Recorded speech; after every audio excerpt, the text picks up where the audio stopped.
High court के जज साहब ने कहा, केंद्र सरकार से कहा कि जिन लोगों से आपने चाबी ली थी उनको बगैर किसी शर्त के जो आप अंडरटेकिंग लेना चाहें वो लेकर के उनको चाबी सौंप दो।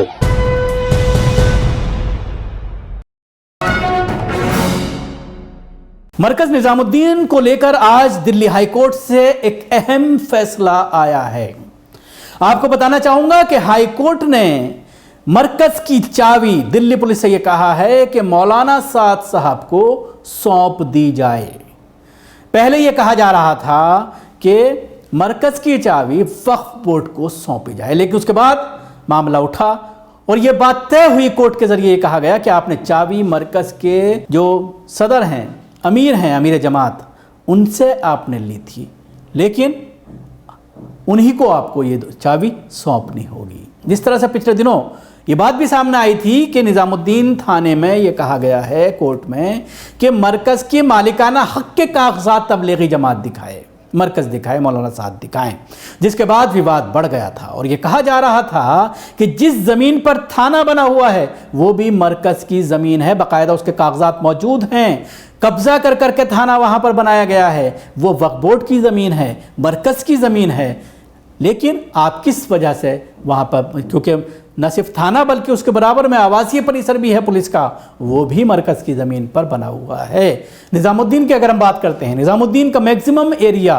वक्फ प्रॉपर्टीज़ में आता है, चाहे वो वेस्ट की बात करें चाहे वो ईस्ट की बात करें, लेकिन उसके बावजूद वहाँ पर एक पॉश कॉलोनी बन गई है, हज़ारों मकान वहाँ पर बने हुए हैं जिनकी मालियत काफ़ी महंगी है, काफ़ी पॉश कॉलोनी है, काफ़ी पॉश इलाका है, लेकिन मरकज़ के कागजात मांगे जा रहे थे, जिसके बाद कुछ वकील सामने आए थे जिन्होंने ये कहा था कि मरकज़ के कागज़ तो आप छोड़ दीजिए, आप थाने के कागज़ दिखाइए, क्योंकि थाना भी मरकज़ की ज़मीन पर बना हुआ है। अब जिस तरह से ये बड़ा फैसला हाई कोर्ट के जरिए दिया गया है और ये कहा गया है कि तमाम पाबंदियां हटाई जाती हैं, 2020 में जब फरवरी में जब कोरोना आया था और उसके बाद जिस तरह से मरकज़ को स्प्रेडर कहा गया था, कोरोना स्प्रेडर, और उसके बाद जमातियों को जिस तरह से लगातार सैकड़ों की संख्या में गिरफ्तार किया था, मुतअद्दिद केसेस में हिरासत में लेने के बाद जब कोर्ट में मामला पहुंचा था, कोर्ट में नहीं टिक पाया था, लगातार मरकज़ के हक़ में इसको लेकर के फैसले आते रहे हैं। अक्टूबर का वक्त पहले दिया गया और उसके बाद उसको बढ़ाया गया, रमज़ानों में खोला गया था 1 महीने के लिए, और अब मुकम्मल तौर पर आज़ाद कर दिया गया है पूरे मरकज़ के कैंपस को, और उसकी चाबी जो अमीर जमात मौलाना साद साहब हैं उनको सौंपने का ऑर्डर दिया गया है। इस पूरे मामले पर अमातुल्लाह खान ने एक बयान दिया है, वो भी आप सुन लीजिए। अस्सलाम वालेकुम। देखिए, आज बहुत खुशखबरी का दिन है कि आज दिल्ली वक्फ बोर्ड मरकज़ का जो केस था वो पूरी तरह से जीत गया है। मैं मुबारकबाद देना चाहूँगा संजय घोष जो हमारे वकील थे हाई कोर्ट के अंदर, और वजी शफीक साहब जिन्होंने बहुत मेहनत करके आज मरकज़ का ताला पूरी तरह से खुल गया है।